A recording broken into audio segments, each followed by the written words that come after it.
नमस्कार दोस्तों। अगर आप क्लास 12th बायोलॉजी के स्टूडेंट हैं और रिप्रोडक्शन इन फ्लावरिंग प्लांट आपको कंफ्यूज कर रहा है तो आज की ये रिवीजन वीडियो आपके लिए बहुत इम्पोर्टेंट है। इस वीडियो में हम पूरा chapter board exam point of view से short note plus diagram plus MCQ focus के साथ रिवीजन करेंगे ताकि एग्ज़ाम में कोई क्वेश्चन छूटे नहीं। और ये हिंदी मीडियम का ही है और नीट के लिए भी बहुत इम्पोर्टेंट्स है, तो वीडियो को अंत तक ज़रूर देखिए। तो फ्रेंड्स, अब हम समझ लेते हैं फ्लावरिंग प्लांट ऑफ रिपोर्ट से होता है और पुष्प एक आकर्षण अंग है। इसके कुछ पॉइंट्स हैं जो एग्ज़ाम में बहुत बार बार पूछे जाते हैं, जैसे कि अगर सभी पुष्प पादप आवृत बीजी लैंगिक प्रजनन प्रदर्शित करते हैं और पुष्प लैंगिक जनन का स्थल है। मानव के लिए सौंदर्य, सामाजिक और सांस्कृतिक महत्व है। एक जीव वैज्ञानिक के लिए पुष्प आकारिकी एवं भ्रौणकीय आश्चर्य है।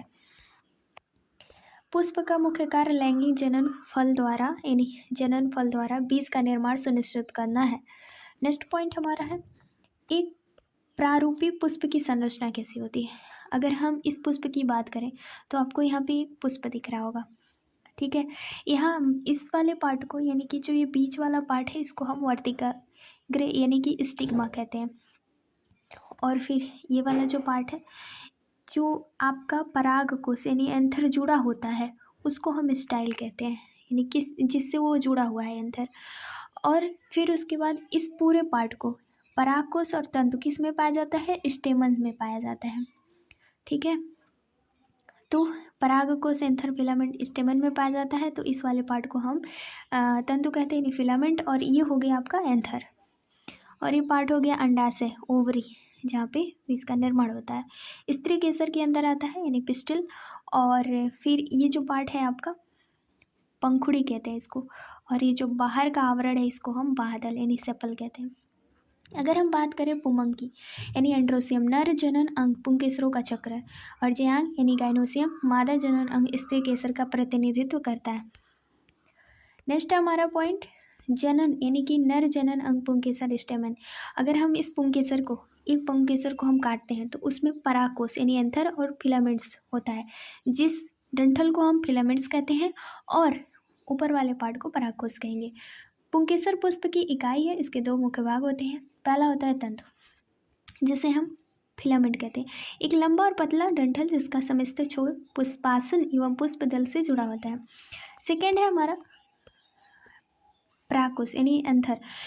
अंतिम सिरा सामान्यतः द्विपलित यानी बाइलोब्ड संरचना। विभिन्न प्रजातियों में पुंकेसरों की संख्या और लंबाई भिन्न होती है। नेक्स्ट हमारा पॉइंट है परागकोश की संरचना। एक प्रारूपी आवृतबीजी परागकोश द्विपलित होता है यानी बाइलोब्ड होता है।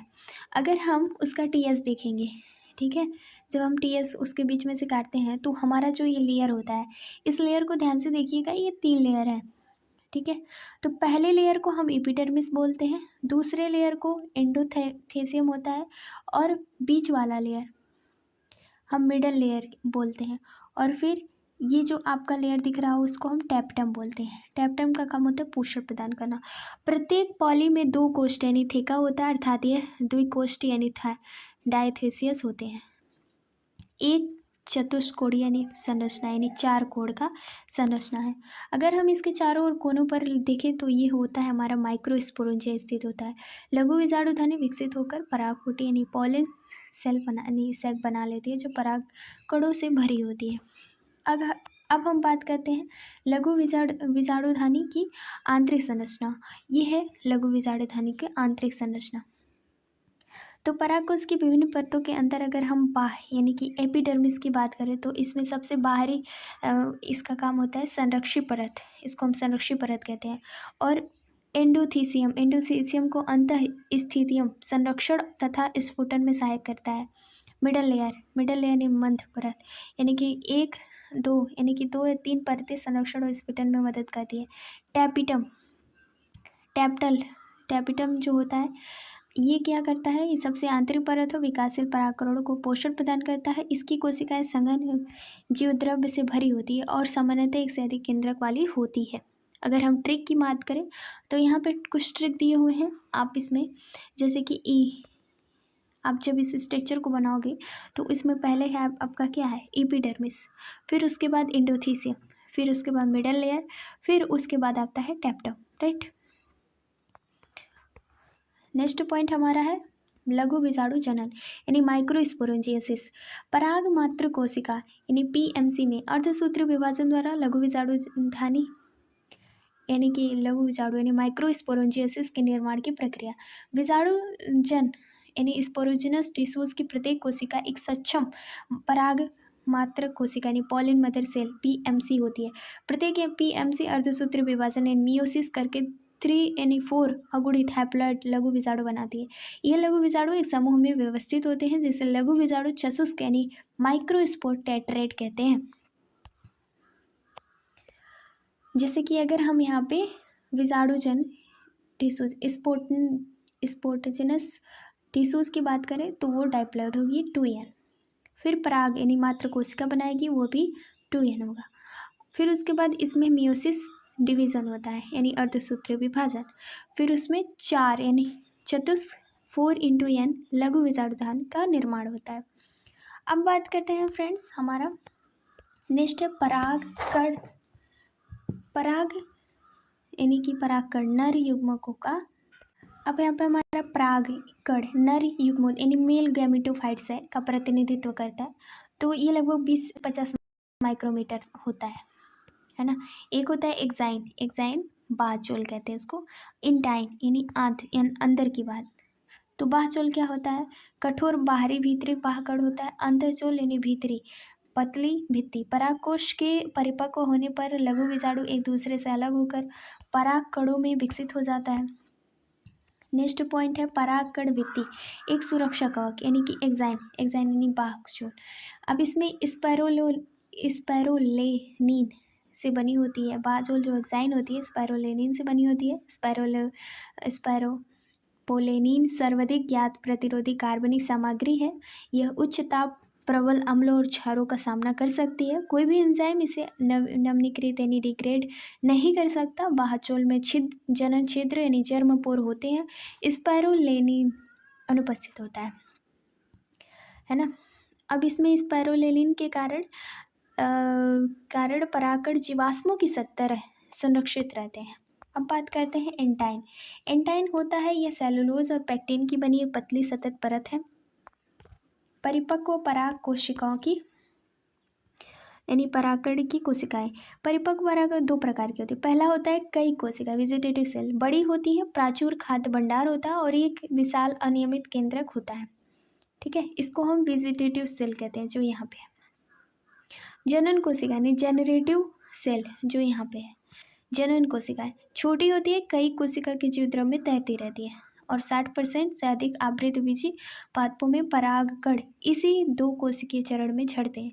शेष प्रजातियों में समसूत्री विभाजन में 2 नर युग्मक बनाती हैं और 3 कोशीय। नेक्स्ट पॉइंट है हमारा मादा जनन अंग जयांग स्त्री केसर जिसे कहेंगे गाइनोसियम। पुष्प के मादा जनन अंग का प्रतिनिधित्व करता है। इसके लिए इकाई यानी स्त्री केसर पिस्टल कार्पेल। एक स्त्री केसर में 3 भाग होते हैं। पहला होता है वर्तिकाग्र यानी स्टिग्मा, परागकणों के लिए आवरण मंच। दूसरा होता है वर्तिका स्टाइल, वर्तिकाग्र के नीचे का दीर्घी पतला होता है, पतला भाग। तीसरा होता है अंडाशय ओवरी, स्त्री केसर का आधारीय फूला हुआ भाग। अब यहाँ पे हम स्ट्रक्चर्स में देखें तो ये हमारे स्ट्रक्चर में ये हमारा गाइनोसियम है। ठीक है, यहाँ पे ऊपर वाला पार्ट इसे हम वर्तिकाग्र कहते हैं और बीच वाले पार्ट को हम स्टाइल कहेंगे और ये हमारा अंडाशय है। ठीक है, अब हम बात करते हैं अंडाशय के अंदर का विषांड। अंडाशय के अंदर का जो युक्तांड पी यानी सिनकार्पस होता है उसके बारे में। तो अंडाशय के अंदर गर्भाशय गुहा लोक्यूल होती है। गुहा के अंदर अपरा यानी प्लेसेंटा स्थित होता है। अपरा से मेगा स्पोरेंजिया या विजार्ड ओव्यूल उत्पन्न होता है। जयांग के जो प्रकार होते हैं वो सिनकार्पस होते हैं। स्त्री केसर आपस में जुड़े हुए जैसे कि पेपावर। और एपाकार्पस, एपाकार्पस क्या होता है, स्त्री केसर स्वतंत्र जैसे माइकेलिया। विजार्ड की संख्या गेहूं, आम में अनेक, पपीता, तरबूज हो सकती है ना। अब बात करते हैं हम एक प्रारूपी विजांड की संरचना। विजांड यानी कि फ्यूनिकुलस और नाभिक, इसको हम फ्यूनिकुलस कहेंगे और इसको हम नाभिक कहेंगे, यानी नाभिका हीलियम। और यहाँ जो होता है विजांड, माइक्रोफाइल, आवरण, ये दो लेयर होता है आवरण। इसका काम क्या होता है? हम बात करते हैं फ्रेंड विजांड द्वार। विजांड द्वार को हम माइक्रोफाइल कहते हैं। विजांड द्वार का काम क्या होता है? एक छोटा सा छिद्र होता है, ठीक है, यानी यहीं से जो पॉलन ट्यूब होता है वो अंदर की तरफ आता है, यानी कि अंदर की तरफ आता है, निषेचन के लिए बहुत ज़रूरी होता है। और अब हम बात करते हैं न्यूसिलस यानी विजांडकाय। ये विजांडकाय मुख्य ऊतक का होता है और ये भ्रूण कोष को पोषण प्रदान करता है न्यूसिलस, ठीक है। फिर उसके बाद आता है एम्ब्रियोसिक, ठीक है। और यहाँ पे विजांड का दिया हुआ आध्यावरण से कोशिका को पुंज जिसमें आरक्षित आहार सामग्री होती है, ठीक है। एम्ब्रियोसिक क्या होता है? तो एम्ब्रियोसिक का काम होता है कि ये मादा युग्मोदित विजांडकाय में स्थित होती है। और फिर हम बात करते हैं चैलेजा निभाग की। चैलेजा का काम होता है कि न्यूसिलस का पिछला भाग होता है, ये चैलेजा पोषण के आवागमन में सहायता करता है। फिर आते हैं फ्यूनिकुलस। फ्यूनिकुलस है, इसका काम होता है विजांड को अंडाशय से जोड़ने वाली डंडी होती है। फिर हम बात करते हैं नाभिकीय। इसी नाभिकीय में डीएनए होता है। नेक्स्ट हमारा पॉइंट है गुरु विजाणु यानी मेगास्पोरेंजियोसिस। मेगास्पोरेंजियोसिस मात्र कोशिका गुरु विजाणुओं की रचनाओं का पराक्रम है। विजांडकाय के विजांड द्वार क्षेत्र में प्राय एक अकेली गुरु विजाणु मात्र कोशिका यानी मेगास्पोर मदर सेल होती है। मेगास्पोर मदर सेल में अर्धसूत्री विभाजन होता है जिसमें 4 गुरु विजाणु यानी मेगास्पोर टेट्रेट बनते हैं। अधिकांश पुष्पी पादपों में एक विजाणु कोशि यानी कार्यशील रहता है जबकि अन्य 3 डिजेनरेट हो जाते हैं। जैसे कि यहाँ पे एक है आपका अर्धसूत्री विभाजन करने पर 4 गुरु विजाणु बनाते हैं। फिर उसके बाद इसमें 3 क्रियाशील यानी कि 3 ऐसे होंगे जो अभ्रष्ट हो जाएंगे, बल्कि जो एक होगा वो क्रियाशील रहेगा। अब बात करते हैं हम भ्रूणकोश मादा यानी भ्रूणकोश युग्मोद्भिद का विकास कैसे होता है। कार्यशील गुरु विजाणु में भ्रूणकोश को बनने की विधि एक विजाणु विकास मोनोकार्पिक है, मोनोस्पोरिक डेवलपमेंट कहते हैं। कार्यशील विजाणु का केंद्र 3 मुक्त केंद्रीय समसूत्री विभाजनों में 8 केंद्र की यानी 8 न्यूक्लियोटाइड अवस्था होती है। इसके बाद कोशिका भित्ति होती है। कोशिका भित्ति की संरचना की बात करें तो एक एपरेटिस, अगर यहाँ पे हम देखें एक का यहाँ पे आपको स्ट्रक्चर दिख रहा होगा, ठीक है। तो यहाँ पे अगर हम बात करें एक एपरेटिस विजांड द्वारे सिरे पर एक अंडा कोशिका प्लस 2 सहायक कोशिकाएं होती हैं। एक ही यहाँ पे एक अंडा कोशिका और 2 सहायक कोशिकाएं उपस्थित हैं जिसको हम एंटीपोडल कहते हैं। एंटीपोडल ऊपर की तरफ। नाभिकीय सिरे पर 3 कोशिकाएं होती हैं, ठीक है, यहाँ पे 3 कोशिकाएं होती हैं। फिर केंद्रीय कोशिका यानी सेंट्रल, यहाँ पे ध्रुवीय केंद्र होता है ना। उसके बाद एक परिपक्व परागकोश 8 केंद्र की व 7 कोशिकीय 8 न्यूक्लिएटेड 7 सेल होते हैं। ओके, नेक्स्ट हमारा है पॉलिनेशन। पॉलिनेशन तो ये बहुत ही इम्पोर्टेंट कॉन्सेप्ट है। अगर हम परिभाषा देखें तो पॉलन कणों यानी पराग कणों का परागकोश में स्त्री केसर के वर्तिकाग्र तक स्थानांतरण आवश्यक क्यों है? क्योंकि पुष्पी पादप में नर और मादा युग्मक दोनों अचल होते हैं, अतः निषेचन के लिए दोनों युग्मकों को एक साथ लाना आवश्यक है। परागरण इस उद्देश्य की प्राप्ति के लिए एक प्रक्रम यानी प्रोसेस है। पौधे इस कार्य के लिए बाह्य कारकों यानी एजेंट का उपयोग करते हैं। नेक्स्ट हमारा पॉइंट है पराग के यानी परागरण के स्रोत के आधार पर है स्वपरागरण यानी सेल्फ पॉलिनेशन। अगर हम बात करें स्वयुग्मन आउटोगैमी, एक ही पुष्प के अंदर पराग कोश में वर्तिकाग्र तथा पराग कणों का स्थानांतरण होता है। इसके लिए पराग एवं वर्तिकाग्र की विमुक्ति में समकालीनता क्रिया आवश्यक है। जैसे इस स्ट्रक्चर में है सजातीय पुष्पी यानी गाइटोन गाइटोनोगैमी। गाइटोनोगैमी क्या होती है? तो एक ही पुष्प के एक पुष्प से दूसरे पुष्प के वर्तिकाग्र तक परागकणों का स्थानांतरण उसे हम गाइटोनोगैमी कहते हैं। और ये क्रिया रूप से पर परागण क्योंकि कारक शामिल होता है, पर आनुवंशिक रूप से स्वयुग्मन जैसा होता है। जो गाइटोनोगैमी होता है वो जेनेटिकली सेल्फ पॉलिनेशन जैसा ही होता है ना। विशेष स्थिति में बात करें अनुमूल्य पुष्प, कुछ पौधे ऐसे होते हैं जैसे वायला, ऑक्जेलिस और कोमेलिना 2 प्रकार के पुष्प उत्पन्न करते हैं। अगर हम कैस्मोगैमस की बात करें तो सामान्य पुष्पों की तरह इसके परागकोश और वर्तिकाग्र अनावृत यानी एक्सपोज करते हैं। अगर हम अनुनाइमली यानी क्लिस्टोगैमस की बात करें तो ये पुष्प भी अनावृत नहीं होते, कभी नहीं खिलते। परागकोश और वर्तिकाग्र एक दूसरे के बहुत पास होते हैं। परागकण वर्तिकाग्र के संपर्क में आकर होता है। अगर इसे और seed set but no genetic variation, कोई जेनेटिक वेरिएशन नहीं करता है। और परिणाम में पुष्प सदैव स्वयुग्मक होते हैं और परागकण की अनुपस्थिति में ही निश्चित रूप से बीज पैदा होता है। नेक्स्ट पॉइंट हमारा है पर परागण, क्रॉस पॉलिनेशन, पर निषेचन यानी जीनोगैमी। परिभाषा क्या है? विभिन्न पादपों के परागकोश से विभिन्न पादपों के वर्त पर निषेचन तक परागकणों का स्थानांतरण। और ये एकमात्र परागण है जिसमें आनुवंशिक रूप से भिन्न प्रकार के परागण आते हैं। जैसे कि ये बहुत ही अच्छा उदाहरण है पर निषेचन। यहाँ एक 2 स्ट्रक्चर दिए हुए हैं, एक मेल वाला और एक फीमेल वाला, और यह आनुवंशिक विभिन्नता यानी जेनेटिक वेरिएशन को बढ़ावा देता है। नेक्स्ट पॉइंट है हमारा परागण यानी परागण के अभिकर्मक यानी एजेंट। पौधे परागण के लिए बाहकारकों का उपयोग करते हैं और ये 2 प्रकार का होता है। पहला होता है अजीवी यानी एबॉयटिक और दूसरा होता है जीवी यानी बॉयटिक। एबॉयटिक वायु और जल के द्वारा होता है और बॉयटिक प्राणी कीट पक्षी से इनके द्वारा होता है। अधिकतर पौधे जीवीय कारकों का प्रयोग करते हैं। अजीवीय परागकण वायु जल में परागकणों का वर्तिकाग्र तक पहुंचना एक संयोगात्मक घटना है। इस निश्चितता की क्षतिपूर्ति के लिए पौधे बीजांड की तुलना में असंख्य परागण उत्पन्न करते हैं। नेक्स्ट है हमारा एनिमोफिल।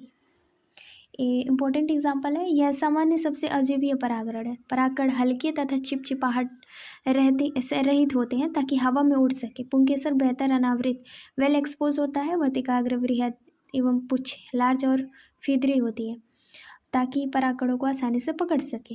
पुष्प रंगहीन, गंधहीन और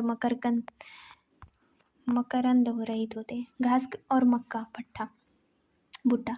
मक्के के भुट्टे के पुंकेसर यानी टॉसल की वर्तिकाग्र और वर्तिका जो हवा में झूमते हैं।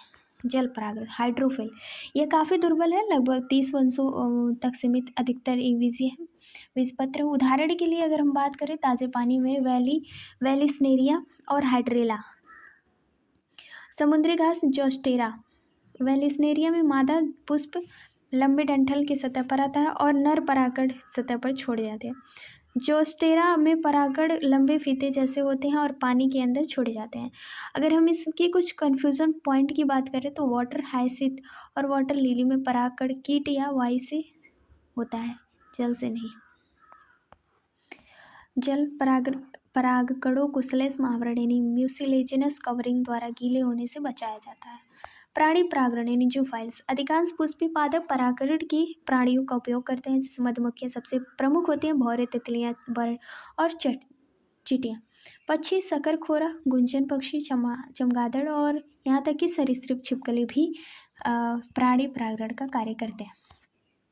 प्राणी परागृत पुष्पों की विशेषता के प्राय बड़े, रंगीन, सुगंधित युक्त और मकरंदी नेक्टर से भरपूर होते हैं और ये गुण प्राणियों को आकर्षित करने के लिए होते हैं। पुष्पे पुरस्कार और संबंध, प्राणियों को आकर्षित करने के लिए, प्राणियों में भीड़ जारी रखने के लिए पुष्प परितोषित यानी रिवॉर्ड प्रदान करते हैं, सामान्यतः नेक्टर और पॉलन ग्रेन। अगर हम इसकी बात करें तो म्यूटिलिज्म इसका सबसे बेस्ट एग्जाम्पल है। एमोर्फोलस सबसे लंबा पुष्प अंडे देने के लिए सुरक्षित जगह प्रदान करता है। युक्का पादप सलभ निमोथ, युक्का और मोथ दोनों एक दूसरे के बिना अपना जीवन चक्र पूरा नहीं कर सकते। सलभ अपने अंडे पुष्प के अंडाशय में देता है और बदले में पुष्प को परागित करता है। नेक्स्ट है आउट ब्रीडिंग डिवाइस, यानी स्वपरागण को रोकने के उपाय क्या? समस्या निरंतर स्वपरागण में अंतः प्रजनन अवागमन यानी इन ब्रीडिंग डिप्रेशन होता है।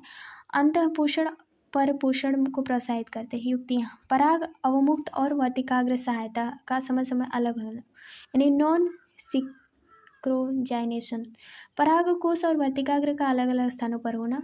स्वअसमंजस यानी सेल्फ इनकम्प्लीटेबिलिटी आनुवंशिक तरीका जिससे ही परागकणों का अंकुरण रोका जाता है। एक लिंगी पुष्पों का उत्पादन नर और मादा पुष्प अलग अलग होते हैं, जैसे पपीता और मक्का। स्त्री केसर संकरण, इसे हम केमिकल डायलॉग है ये, जैसे कि अगर हम केमिकली बात करें तो सही परागण की पहचान, यह एक गतिक पराक्रम है, डायनेमिक प्रोसेस है, जिसमें स्त्री केसर सही सुयोग और गलत अयोग पराग को पहचानता है। यह पहचान रासायनिक घटकों के आपसी संवाद से होती है। यदि पराग सुयोग यानी कंपेटिबल है तो स्त्री केसर उसे स्वीकार करता है। परागकण का अंकुरण होता है और पराग नलिका की वृद्धि होती है। यदि पराग अयोग्य है तो इनकम्प्लीटेबल, स्त्री केसर उसे अस्वीकार कर देता है। पराग अंकुरण या पराग नलिका की वृद्धि रोक देता है। अब बात करते हैं आर्टिफिशियल हाइब्रिडाइजेशन यानी फसल उन्नति कार्यक्रम। यह फसल की उन्नति के लिए बहुत प्रमुख उपागम है। इसका उद्देश्य केवल वांछित परागकणों का प्रयोग सुनिश्चित करना है। द्विलिंगी पुष्प में प्रक्रिया, स्टेप फर्स्ट में विपुंसन यानी इमल्सिकुलेशंस होते हैं, परागकोश की पुष्प कलिका को हटाना। बैंगिंग, विपुंसित पुष्प को थैली से ढकना और वंचित पराग न लाए। और तीसरा है वंचित परागणों का छिड़काव और रीबैंगिंग। एक लिंगी मादा पुष्पों में विपुंसन की आवश्यकता नहीं होती है। ये हम लैब वर्क के लिए इम्पोर्टेंट रखते हैं। दोबारा निषेचन, double fertilisation most important topic है। अगर आप इसमें देखो तो पराग नलिका भ्रूण कोश में प्रवेश कर दो नर युग्मक छोड़ती है। भ्रूण कोश में दो संलयन होता है। पहला होता है सिनगैमी युग्म संलयन, पहला नर युग्मक N प्लस अंड कोशिका N, उसके बाद युग्मन ज़ैगोट बनता है। ट्रिपल फ्यूजन, दूसरा नर युग्मक दो ध्रुवीय N यानी N प्लस N, फिर उसके बाद प्राथमिक भ्रूण पोषण केंद्र। उसके बाद चूंकि दो प्रकार के संलयन युग्मन संलयन और त्रिसंलयन होते हैं तो इस घटक को दोहरा निषेचन कहते हैं। निषेचन 50 घटना है भ्रूणकोश और भ्रूण के बारे में। दोहरे निषेचन के बाद घटनाओं को निषेचित 50 घटनाएं कहते हैं। भ्रूणकोश एंडोस्पर्म का विकास, प्राथमिक भ्रूणकोश केंद्रक यानी PEN बार बार विभाजित होकर भ्रूणकोश बनाता है। इसका कार्य विकासशील भ्रूण को पोषण प्रदान करना।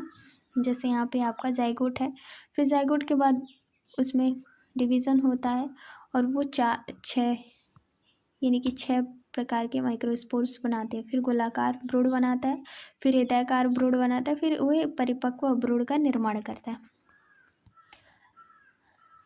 इम्ब्रियो का विकास युग्मन जाइगोट विकसित होकर भ्रूण बनाता है। इंपॉर्टेंट पॉइंट से है कि भ्रूण कोश का विकास भ्रूण के विकास से पहले होता है ताकि भ्रूण को सुनिश्चित पोषण मिल सके। बात करते हैं निषेचन 50 घटनाएं, बीज और फल। लैंगिक जनन का अंतिम परिणाम बीज और फल होता है। रूपांतरण, बीजांड ओव्यूल, बीज सीड्स बनाता है, अंडाशय फल बनाता है, अंडाशय की दीवार पेरिकार्प बनाती है। बीज के प्रकार के आधार पर गैर एल्बुमिनस भ्रूणपोष नहीं बचता, जैसे मटर और मूंगफली। एल्बुमिनस भ्रूणपोष बचा रहता है, जैसे गेहूं और मक्का। फल के सत्य यानी सत्य फल ट्रू फल केवल अंडाशय में विकसित, जैसे उदाहरण के लिए आम। आभासी यानी फॉल्स फ्रूट्स अंडाशय के साथ पुष्पासन भी भाग लेता है, जैसे सेब, strawberry. And thank you for watching this videos. Thank you.